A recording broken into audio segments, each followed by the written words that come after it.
بسم اللہ الرحمن الرحیم۔ نماز چھوٹ گئی اب کیا کریں؟ جب یاد آئے یا سوتے ہوئے آنکھ کھلے ادا کر لو، بس اتنا خیال رکھنا چاہیے کہ مکروہ وقت نہ ہو۔ ادا اور قضا نماز ادا کرنے کا طریقہ: اگر اصل مقررہ وقت پر نماز پڑھی جائے تو اسے ادا کہا جاتا ہے۔ وقت مقررہ گزر جانے کے بعد فرض یا واجب نماز پڑھنے کو قضا نماز کہا جاتا ہے۔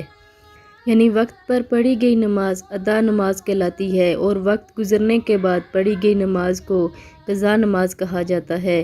بغیر کسی بڑی مجبوری کے جان کر کسی فرض یا واجب یا کسی سنت موقدہ نماز کو وقت پر ادا نہ کرنا گناہ ہے۔ اگر سوتے رہ گئے یا بھول گئے اور نماز قضا ہو گئی تو گناہ نہیں۔ قضا نماز کی نیت: جس دن اور جس وقت کی نماز پڑھنی ہے اس کا ذکر نیت میں ہونا چاہیے۔ صرف وقت کا نام لینا کافی نہیں ہے۔ اگر کسی کی بہت سی نمازیں چھوٹ گئی ہوں اور صحیح دن اور یا مہینہ یاد نہ ہو تو اندازے سے قضا پڑھنا چاہیے۔ اگر ویڈیو پسند آئے تو لائک، شیئر اور سبسکرائب کر دیں۔ جزاک اللہ۔